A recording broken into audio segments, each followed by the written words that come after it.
हरिओतुलितबलधामं हेमशैलावदेहं दनुजबलकृशानं गाननामाग्रगण्यं सकलगुणनिधानं बाणराणामधीशं रघुपतिप्रियभक्तं वातजातं नमामि। मनोजवं मारुततुल्यवेगं जितेन्द्रियं बुद्धिमतां वरिष्ठं वातात्मजं वानरयोधमुख्यं श्रीरामदूतं शरणं प्रपद्ये।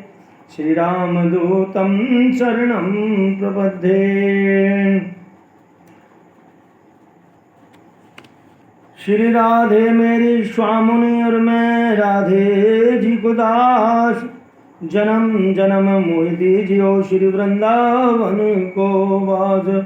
जय जय श्री राधे रमण, जय जय नवल किशोर, जय गोपी चित चोर प्रभु, जय जय माखन चोर।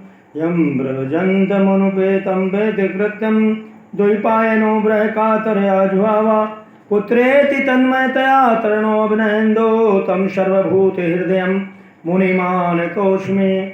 तं सर्वभूतहृदयं मुनिमानतोऽस्मि। सच्चिदानन्दरूपाय विश्वोत्पत्त्यादिहेतवे तापत्रय विनाशाय श्रीकृष्णाय वयं नमः। नाम संकीर्तनं यस्य सर्वपापप्रणाशनं, प्रणामो दुःखशमनं तं नमामि हरे परं। कृष्णाय वासुदेवाय हरे परमात्मने प्रणतक्लेशनाशाय गोविन्दाय नमो नमः। सरस्वती के चरण गए बिनवहु बारंबार, माता मोह पर करो कृपा सुली जो मोहि उबार। सह बंधु गणपति चरण रजनीश दिन प्रेम लगाए, विघ्न निवारे दुख हरे सुख गन करहि सहाय। शंकर चरण सरोज रज बंधो कर जुग जोर, सदा रहे अनुकूल होए मांगहु ही निहोर। तु श्री गुरु चरण सरोज रज निज मन मुकुर सुधार, बरनहु रघुवर विमल यश जोदायक फलचार। बुद्धिहीन तनु जानिके सुमिरहु पवन कुमार, बल बुद्धि विद्या देहु मुहे सुहरहु कलेश विकार। राम कथा के रसिक तुम्हें, श्री श्याम कथा के रसिक तुम्हें, भक्त राशि मत धीर। आय सुभाषण हृदय में लीजियो श्री तेज पुंज महावीर। श्यावर रामचंद्र जी की जय, पवन सुत हनुमान जी की जय, उमापति महादेव जी की जय, वृंदावन कृष्ण बलदाव जी की जय, लक्ष्मी नारायण भगवान की जय, भक्तवत्सल भगवान की जय। सत्यव्रतम सत्यस्य स्वरूपम श्री कृष्णचंद्रं शरणं नमामि। नमो अनंताय सहस्रमूर्ते, सहस्रपादाक्ष शिरोर्बाहुवे, सहस्रनाम्नाय पुरुषाय शाश्वते, सहस्रकोटि उदाहरण्ये लगा नमः। श्री नारायणाय गोविंदाय गलरुद्राय ऋषिकेशाय पुंडरीकाक्षाय अनंताय अच्युताय गोविंदाय गोवल्लभाय नारायणाय नमो नमः। पावाय देवी देवताओं की जय, उपस्थित भक्तजनों की जय, श्रोता संत समाज की जय। जय जय श्री राधे नमः पार्वती पते, हर हर महादेव। तुलसिया राम मैं शव जग जानी, उर करहूँ प्रणाम जोर जुग पानी। तो सभी के हृदय में विराजत अनंत करुणा वरुणालय, अहेत की कृपा करने वाले परम पावन भक्त वांछा कल्पतरु आनंद कंद ब्रजचंद वृंदावन बिहारी लाल की एक बागमय स्वरूप श्रीमद् भागवत पुराण की कथा आज प्रथम दिवस का द्वितीय सत्र में प्रवेश करता हुआ, और प्रभु की कृपा से हमने कथा सुधामृत और स्वर्ग सुधामृत का जो तुलनात्मक विवरण प्रथम सत्र में सुना था। जब इस प्रकार से इस कथा सुधा अमृत की प्रसिद्धि श्रेष्ठता सिद्ध हुई तो देवताओं ने माना, स्वयं ब्रह्मा जी ने इस कथा सुधा अमृत को सर्वश्रेष्ठ स्वीकार किया और इसका गौरव माना। अब सूत जी आदि ऋषियों ने कहा, सौनकादि ऋषियों ने सूत जी से कहे, महाराज सूत जी ये बताइए, ये कथा का प्रारंभिक सत्र जो शास्त्र है, ये नारद जी ने प्रारंभ किया सप्ताह विधि से। नारद जी तो एक ऐसे महात्मा हैं जो कहीं एक जगह पर टिकते नहीं हैं, उनको दक्ष का श्राप है, 2 घड़ी से ज़्यादा रुकते नहीं, तो 7 दिन उन्होंने कैसे कथा सुनी। अच्छा, कथा हम लोग किसी न किसी उद्देश्य की पूर्ति के लिए, किसी न किसी मनोकामनाओं की पूर्ति के लिए, किसी न किसी कुछ प्राप्ति के लिए किया जाता है। नारद जी जैसे निष्प्रह है, इनको कुछ नहीं चाहिए, भगवान का सानिध्य है, भगवान की प्राप्ति है, सदा हरिनाम चिंतन, हरिनाम कीर्तन के मधुर रस में सराबोर रहते हैं।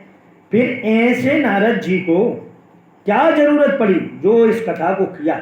ऐसा कौन सा काम हम पान पड़ा था उनका, कौन सा काम नहीं हो रहा था, ऐसी कौन सी इच्छा थी जिसके लिए उन्होंने इस कथा का आयोजन किया। तो कृपा करके इस विषय में हमें विस्तार से कहिए। तो एकदा ही विशालायाम चत्वारा ऋषिमागता सत्संगार्थक समायाता दृश्युस्तो तत्र नारदम।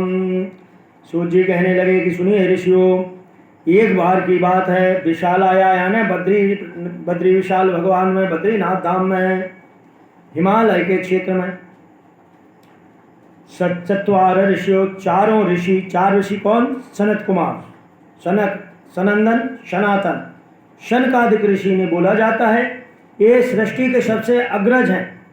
ब्रह्मा जी ने सर्वप्रथम 4 ऋषि कुमारों का जो सृजन किया, ये मनोमय सृष्टि है भगवान की, ब्रह्मा जी की। भगवान ब्रह्मा जी ने मनोमय सृष्टि में 4 ऋषि कुमारों का सृजन किया और मानसिक सृष्टि से, और कहा कि पुत्रों जाओ सृष्टि का विस्तार करो। चारों पुत्र बोले प्रणाम करके, पिताश्री यह आपकी आज्ञा शिरोधारी नहीं है, इसलिए कि हम इस प्रपंच में नहीं पड़ना चाहते, हम माया के वशीभूत नहीं होना चाहते, हम तो श्रीमन भगवान नारायण का नित्य चिंतन ध्यान स्थापन करेंगे।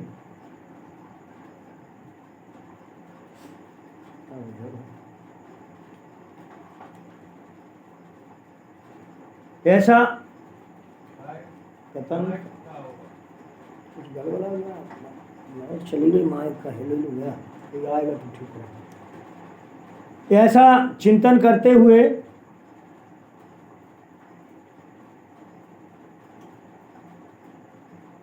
भगवान आए और चिंतन करते हुए जब चल रहे थे तो चलते चलते सत्संग के लिए तो ब्रह्मा जी ने ऋषियों को साथ दे दिया था कि तुम्हारी तो बिल्कुल बाल बुद्धि है, तुम सृष्टि में ध्यान नहीं दे रहे हो, बिल्कुल बच्चों जैसी बात करते हो, जाओ तुम हमेशा बच्चे रहोगे। तो सनकादि ऋषियों ने बोला कि पिताश्री ये आपका श्राप नहीं, ये तो वरदान है, क्योंकि व्यक्ति यदि बालक रहेगा तो बालक एकदम सहज और सरल होता है, और बाल बुद्धि से भगवान का हम चिंतन करते रहेंगे हमेशा, तो हमें काम आदि विकार सहज ही जीतने योग्य रहेंगे। ऐसा विचार करके सनकादिक ऋषियों ने पिताजी को, ब्रह्मा जी को प्रणाम किया और चल पड़े। अब वह बद्री विशाल आश्रम में रहते, तपस्या करते और सत्संग एक केवलम जीवनम, उनका सत्संग ही, भगवान का चिंतन ही, श्रीमन नारायण जाप ही हमेशा चिंतन का विषय रहता। हमेशा प्रभु का चिंतन में लगे रहते ऋषिगण, और चिंतन के फलस्वरूप उनके पर काल का प्रभाव, उम्र का प्रभाव नहीं होता था। यदि कोई सत्संग को मिल जाता बहुत अच्छी बात है, कोई कहने वाला मिला, सत्संग करने वाला मिला तो सुना, नहीं सुनने वाला मिला तो वक्ता बन गए। सुनाने वाला मिल गया तो श्रोता बन गए, और कोई नहीं मिला तो तीनों चारों भाइयों में से 3 भाई श्रोता और 1 भाई वक्ता। पर सत्संग केवलम जीवनम, उनका जीवन मात्र सत्संग है, हमेशा सत्संग में ही लगे रहते। एक बार जब विशाला से देख जा रहे थे विशालापुरी में, तो देखा नारद जी भागे हुए चले जा रहे हैं, भागे हुए चले जा रहे हैं, और देखते हैं कि एकदम नारद जी का मुंह लटका हुआ है। अब नारद जी को देखकर तो सनकादि प्रसन्न हुए, लेकिन नारद जी की हालत देखी तो बड़ा कष्ट हुआ। अरे क्या हो गया भैया इनको? अरे नारद जी जैसे संत मिले थे तो हम तो सोच रहे थे कोई अच्छी भगवत चर्चा होगी, लेकिन ये तो खुद ही जो है लटका हुआ मुंह जा रहे हैं। बहुत चिंतित है। क्या चिंता है भाई इनको? अब चूंकि नारद जी परम संत हैं, और संत का मुख्य काम है परहित द्रवय संत सुपनीता निज परिताप द्रवय नवनीता। जो मक्खन भी है अपने गर्मी से, अपने कष्ट के कारण पिघलता है, परंतु संत तो यदि दूसरे को कष्ट में देखते हैं तो दुखी हो जाते हैं, पिघल जाते हैं। तो नारद जी आज पिघले हुए चले जा रहे हैं।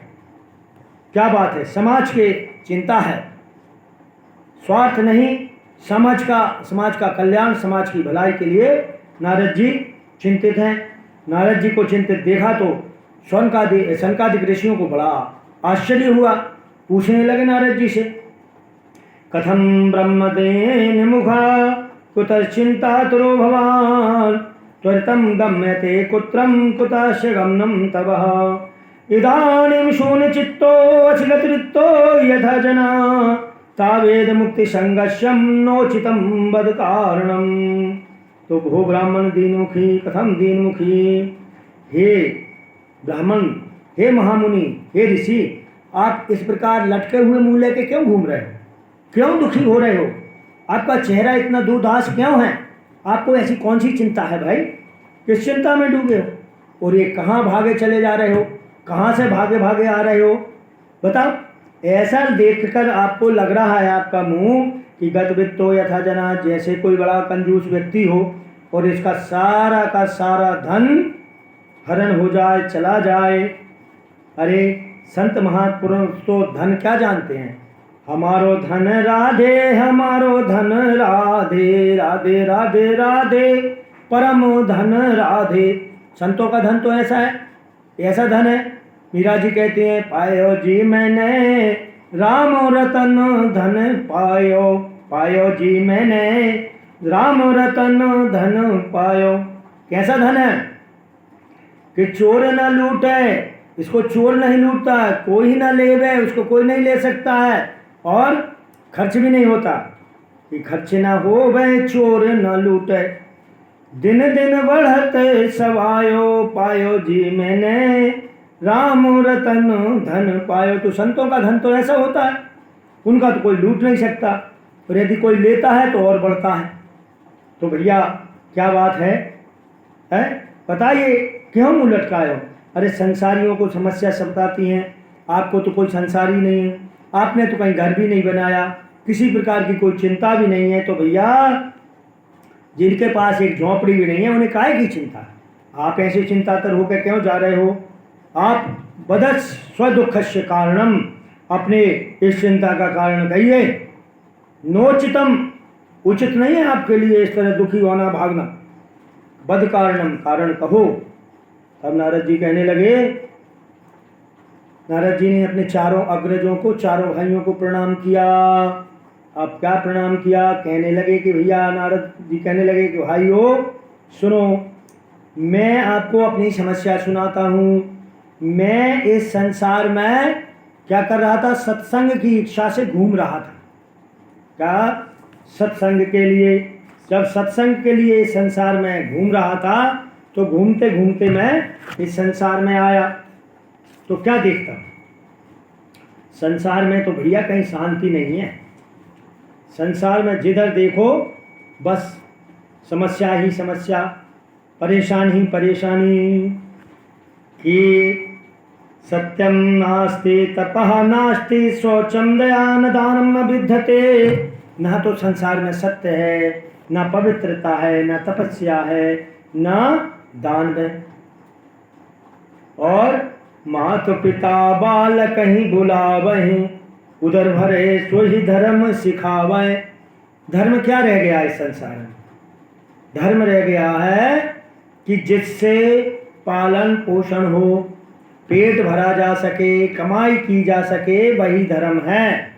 आजकल हम लोग बच्चों को पढ़ाते हैं विद्या, विद्या नहीं केवल ज्ञान, ज्ञान अर्जित कराते। कौन सा ज्ञान? जिससे बच्चे होशियार बने। होशियार बने मतलब चालाक बने, दूसरों को धोखा दे सकें, दूसरों को ठग सकें, कैसे पैसा कमा सकें, ये वाली विद्या हम आजकल बच्चों को पढ़ा रहे हैं। तो फिर भैया क्या है? नारद जी कहने लगे तो संसार में मैंने देखा कि कहीं भगवत चर्चा है ही नहीं, सब जगह घूमा, लेकिन मुझे सत्संग का आनंद नहीं मिला। तो भैया कहने लगे सनकादि ऋषि कि भैया ऐसा सत्संग नहीं मिलता है, अरे तीर्थों में जाते तो सत्संग मिलता। नारद जी कहने लगे भैया मैं क्या बम्बई आगरा घूमा था, दिल्ली बम्बई नहीं गया था, मैं तो तीर्थों में गया। कौन से तीर्थों में? प्रयागम पुष्करम का काशी गोदावरी तथा हरिक्षेत्रम कुरुक्षेत्रम श्रीरंग सेतु बंधनम एवमादेशु तीर्थेषु भ्रमणामानितस्तथा। कि भैया भूमंडल पर मैं जब शांति नहीं मिली मुझे चित्त को, मैं तो गोदावरी गया, पुष्कर गया, प्रयाग गया, हरि क्षेत्र गया, कुरुक्षेत्र गया, श्रीरंग गया, सेतुबंध गया, सभी तीर्थों में भटका, लेकिन भैया संसार में कहीं शांति नहीं मिली। क्या मिला? तो फिर संतों के यहाँ सोचा कि शांति मिलेगी, चलो गृहस्थियों के पास, संतों के पास मिलेगी। संतों के पास सोचा तीर्थों में शांति नहीं है, संतों के पास होगी। तो क्या देखता हूँ पाखंड निर्ता संता, संत भी पाखंडी बन गए हैं, पाखंड में लगे हुए हैं, पाखंड का परायण होते चले जा रहे हैं। पापस्य खंडा पाखंडा, पाप का एक हिस्सा बने हुए हैं। उन्होंने परिभाषाएं बदल गई। कैसी?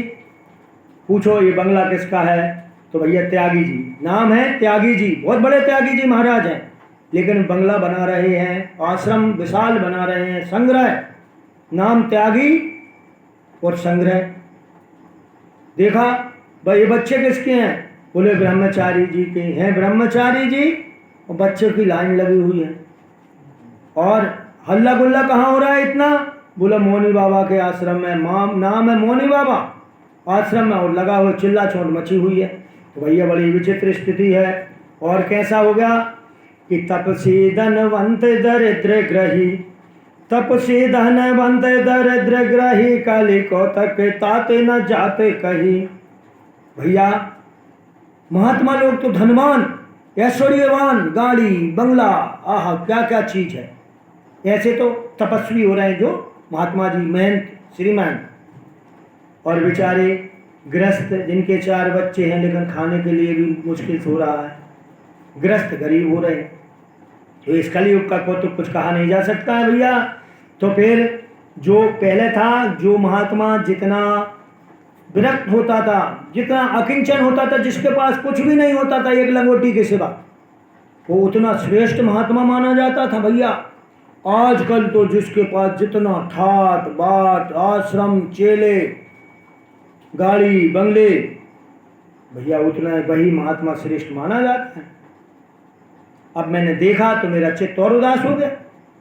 मैंने बोला, सोचा अरे चलो कोई बात नहीं है, महात्माओं के पास भी शांति नहीं है तो गृहस्थों के पास चलते हैं। गृहस्थ धर्म तो सबसे अच्छा है, गृहस्थी लोग तो धर्म का पालन करते हैं, गृहस्थ धर्म पर ही, गृहस्थ आश्रम पे ही सारे आश्रम टिके हुए हैं। तो हम गृहस्थ आश्रम में चलते हैं, गृहस्थ लोगों के पास चलते हैं। तो भैया मैं क्या देखता हूँ गृहस्थ आश्रमों में कि तरुणी प्रभुता गे हे, श्यालिको बुद्धिदायका, कन्याम विक्रयो लोभा, दंपति राम चकल कनम। भैया घर में गृहस्थी में देखा माता पिता की सेवा तब तक, कब तक? जब तक कि माता पिता ने तिजोरी की चाबी नहीं दी। बहू आई, जब तक माल हाथ में नहीं आया, चाबी हाथ में नहीं आई, तो थोड़ा बहुत सासू जी की सुन लेगी। देख रहा नहीं आ पा रही तो बस कलह शुरू, कैसे भी चाबी हासिल करना उद्देश्य है। और इसके बाद देवी जी बोलेंगी पति से, देखो भाई बराबर का हिस्सा है, मैंने अपने माता पिता छोड़े आपके लिए, आपके लिए मैंने अपने माता पिता को छोड़ दिया, तो फिर आपका भी फर्ज बनता है बराबरी का काम कि आप भी अपने माता पिता को छोड़ो मेरे लिए। तो भैया माता पिता छोड़ो, चलो सबके साथ क्या मज़ा, अकेले रहेंगे, मज़े करेंगे और अपने बच्चों को पालेंगे। बस ये स्थिति गृहस्थों में होती जा रही है। और जैसे ही देवी जी का चलाया आया माता पिता की खटिया, या तो खेत में या बाहर, या फिर कहे भैया ज़्यादा मुंह चलाते हो चले जाओ तीर्थ स्थान में। और आजकल ज़्यादा स्तर चल गया है, जब पढ़े लिखे समझदार लोग बोलो वृद्धाश्रम आपके लिए ही है भैया। तो वार्ता को पिना पिरच्छाम ये है, बूढ़े हो गए, कोई बात करना भी पसंद नहीं करता है, ना कोई कुछ पूछता है। अब घर में कुछ चलती नहीं है, कोई सुनता नहीं है, और इसी बात का रोना बुजुर्गों को रहता है कि अब हमारी कोई सुनता ही नहीं। अरे भैया आप उन्हें सुनाने के चक्कर में हो जो सुनते नहीं हैं, और जो सुनता है उसको सुनाने की आपको चिंता ही नहीं है। जो सुनने बैठा है परमात्मा कन्हैया मेरा सबकी सुनता है, उसको तो सुनाओ आप, उसको नहीं सुनाएंगे। और जो सुनते नहीं हैं उनको सुनाने के लिए रोते रहेंगे मेरी सुनता नहीं है। अरे नहीं सुने, नहीं सुनने दो। जो सुन रहा है, जो सुनता है हमेशा, उसके लिए सुनाओ। अब ये समय संसार को सुनाने का नहीं है, अब ये समय हमारे कन्हैया को सुनाने का आ गया भैया, लेकिन नहीं समझेंगे।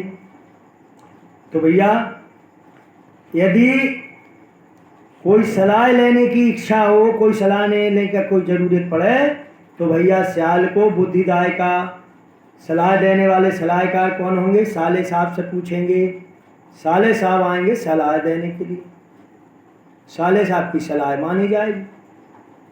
क्यों? बुद्धिमान है। और भाई से भाई का बहुत बैर होगा, दुश्मन नंबर 1 भाई। ऐसी स्थिति गृहस्थियों में हो रही है। कन्या विक्रयो लोभो, लोभ में कन्या का विक्रय हो रहा है। लोग अपने बेटा बेटियों को बेच रहे। कैसे? भैया इतना लाख मिलेगा तो ही मैं बेटे की शादी करूंगा। पहले संबंध होते थे समधि, समान बुद्धि, समान स्तर, समान विचार, समान परंपरा। जो मिलता था उस व्यक्ति के साथ संबंध किया जाता, रिश्तेदारी होती थी समान की स्तर में कि भाई ये समान बुद्धि वाले, समान विचार वाले लोग। लेकिन अब समझी गए काम से, अब तो माल मत्ते को देखा जाता है कि माल है ठीक है। पहले वर को योग्यता देखी जाती थी, अब वर की हैसियत देखी जाती है। चाहे वर कितना दुर्गुणी हो, कन्या को सुख हो ना हो उस घर में, कन्या रोज कलह हो, कन्या को कष्ट मिले नहीं, लेकिन वर हैसियत वाला होना चाहिए, भले ही दुर्गुणी हो। कितना सुशील सुयोग्य अच्छा बच्चा हो पर उसके पास कुछ नहीं है तो कन्या देने के लिए तैयार नहीं होते हैं। अरे उसके घर में उसकी क्या इज्जत? और जिसकी इज्जत है, जिसके घर में कन्या को रोज रोना पड़ता है, उसमें बड़े शौक से पूरा प्रयास करके दहेज के साथ क्या कन्या करें देंगे। तो ऐसी स्त्रियों में स्थिति बनी हुई है। और दंपति नाम च कलकनम, ऐसा कोई घर नहीं है जहाँ पति पत्नी में रोज महाभारत ना होता हो। तो अग्रज, हे मुनि मैं तो बड़ा परेशान हो गया। तब ये देखकर मेरा बड़ा चित्त उदास हो गया। तो मैं क्या किया कि मैंने विचार किया कि चलो भैया यमुना के तट पर चलते हैं, वृंदावन चलते हैं। माँ भगवान ने श्री कृष्ण की माधुर्य लीलाएं हुई थी, वहाँ कुछ मन शांत होगा मेरा। ऐसा विचार करके मैं यमुना तट पर गया और वहाँ क्या देखता हूँ मैं भैया, एक और आश्चर्य मिल गया। तत्राश्चर्यं मया दृष्टं श्रुतां तन्मुनीश्वरा, एकदा तु तरणी तत्र निखनाता खिन्न मानुषा। कि उस स्थान पर एक बड़ा आश्चर्य देखा कि एक जवान स्त्री है, बड़ी दुखी मन से बैठी हुई है। तमाम स्त्रियां उसको घेरे हुए हैं, रो रही है। और उसके पास मैं देखा तो 80-80 साल के बुढ़े दिख रहे हैं, सो रहे हैं, और वो बेचारी रो रही है। सब स्त्रियां उसको पंखा कर रही हैं, समझा रही हैं, धीरज बचा रही हैं। अब मैंने सोचा बेचारी ये स्त्री क्यों रो रही है, संत के हृदय में दया आ गई और सोचा भैया जाकर पूछूंगा ये देवी जी काहे रो रही हो। और वो नाराज हो गई, ए बाबा तुझे क्या मतलब, चल यहाँ से, क्योंकि सब स्त्रियाँ ही स्त्रियाँ हैं भैया, ऐसे में नहीं जाना चाहिए। तो मैंने ऐसा विचार करके वहाँ जाने की नहीं सोची, सोचा कि चलो भैया अपन तो चले, क्योंकि माता जाए आपस में बात करें तो 1 मिनट में आंसू बहाने लगती हैं, फिर 1 मिनट में मुस्कुराने लगती हैं। तो वहाँ ऐसे हम जैसे सन्यासियों को, बाबा बैरागियों को बीच में नहीं पड़ना चाहिए दूसरे को, वो जाने उनका काम जाने। ऐसे सोचकर भैया मैं जो है वहाँ से वापस होने लगा। लेकिन क्या होता है, जैसे ही मैं मुड़ा लौटा, उस देवी जी ने देख लिया और देखकर फिर आवाज लगाई, अरे भो साधु क्षणम तिष्ठम मम चिंता पिनाशये दर्शनम तब लोकस्य सर्वतागहरम परम। हे साधु महाराज, हे साधु महाराज, कहाँ जा रहे हो, रुकिए तो सही 1 मिनट। अरे आप जैसे संतों का तो दर्शन भी बड़ा लाभकारी होता है, इससे पाप संताप मिट जाते हैं। मेरे न जाने कितने जन्मों के भैया भाग उदय हुए हैं, प्रभु नारद जी आप दर्शन हुआ है। तो इस प्रकार कह के देवी जी ने हमें बुलाया कि हे महात्मा जी, आपके तो दर्शन मात्र से ही जीव का कल्याण हो जाता है। तब हम उनके पास गए तो हमने पूछा, कष्टुन देवी, देवी जी आप कौन हैं, काम वो, और ये दोनों जो पड़े हुए हैं बुढ़े ये कौन हैं, तुम्हारे क्या लगते हैं, कहाँ इमाम, इनको क्या हो गया है, आपको घेर कर खड़ी हुई ये सब कौन है और आप क्यों रो रही हैं। मैंने सारी बात एक बार में ही पूछी। बदम देवी सविस्तारम स्वस्य दुःखस्य कारणम, देवी जी अपने दुख का कारण विस्तार से मुझे बताओ। अब वो देवी जी क्या कहते हैं, अहम भक्ति त्याख्याता इमाओ में तनयो ममो ज्ञान वैराग नामनो काले योगेन जर्जरो। हे महात्मा जी, मेरा नाम भक्ति है, मुझे भक्ति कहा जाता है, और ये जो दोनों सो रहे हैं बुढ़े ये मेरे बेटे हैं। एक ज्ञान और वैराग है, काल योगेन जर्जरो, काल के का प्रभाव से बुढ़े हो गए हैं, और मैं यहाँ तो भैया युवा हो गई हूँ। तब नारद जी ने कहा कि हे भक्ति दे माँ, बिल्कुल नमस्कार है आपको, मैं समझ रहा हूँ ये ब्रज भूमि है, ब्रज भूमि में भक्ति का साम्राज्य है, इसलिए भक्ति नवयौवना हो जाती है। यहाँ भक्ति का तो आनंद ही आनंद है, इसलिए भक्ति यहाँ युवा अवस्था में है और नवयौवन है, चेतना आ गई है। परंतु आज के युग में ज्ञान और वैराग्य को कोई नहीं पूछता है। वृंदावन में तो भक्ति को पूछ लेते हैं, साम्राज्य है, जिधर देखो हमारो धन राधे, बुड्ढे बाबा भी ठुमका मारते हुए नाचते लगते हैं। तो फिर ठीक है, फिर भी मैं आपकी समस्या को दूर करूंगा। नारद जी ने इस प्रकार से भक्ति माँ को वचन दिया और कहा कि मैं आपकी समस्या को दूर करूंगा, मैया ज्ञान वैराग्य को स्वस्थ करूंगा। जब नारद जी ने इस प्रकार वरदान दिया तो भक्ति मैया बड़ी प्रसन्न हो गई और कहने लगी, अरे धन्य हैं आप तो, हे नारद जी आपका क्या कहना, आप तो संत हैं, बड़े परोपकारी हैं। अरे आपको कौन नहीं जानता, जयति जयति माया कस्य तवस्ते वचनमेकम, कि आपने तो क्या क्या नहीं कर दिया, आपका यश तो चारों ओर फैल रहा है। भैया जाओ, क्योंकि इस युग में धर आपने ध्रुव को 6 महीने में ही एक परम पद पर पहुंचा दिया था, प्रहलाद का आपने जीवन बदल दिया था। अरे आप जिसके कार्य को ले लेते हैं, आपसे श्रेष्ठ कौन है नारद जी, अब तो मैं बेफिक्र हो गई। और इस तरह से नारद जी की भक्ति मैया बहुत बड़ाई करने लगी, नारद जी की बहुत बड़ाई की। और नारद जी ने कहा कि सा कृष्णा कौपी नागतो, हे देवी कृष्ण भी आज भी हमारे मध्य में विराजमान है, भगवान कृष्ण कहीं चले नहीं गए हैं, आपके ज्ञान वैराग्य को देखो मैं शुद्ध ठीक करता हूँ। और नारद जी ने बस भैया प्रारंभ किया तो नारद जी ने चारों वेद, शास्त्र, उपनिषद, गीता और सारा ज्ञान सुना दिया। लेकिन ज्ञान वैराग्य थोड़े कुछ चेतना तो आई, पर ज्यों के तो अब तो नारद जी घबराए कि भैया मैंने भक्ति मैया को कह दिया कि मैं इनके दुख दूर करूंगा, पर मेरे पास जितनी दवाई थी मैंने सब चटा दी, लेकिन इनको तो कुछ फायदा ही नहीं हुआ। अब क्या करूं? चिंता करने लगे। जैसे ही चिंता करने लगे वो बार बार कहने लगे, हे ज्ञान खड़े हो जाओ, हे वैराग्य सावधान हो जाओ, परंतु नहीं हुआ। अब जैसे वैद्य जी किसी मरीज को कहें, अरे गारंटी से ठीक कर दूंगा, भैया क्या बात कर रहा है, और उनके पास उनकी जो दवा खाने में जो जो चटनी हो, चूरन हो, सब चटा दें और कोई फर्क ना पड़े, तो अब तो वैद्य जी परेशान।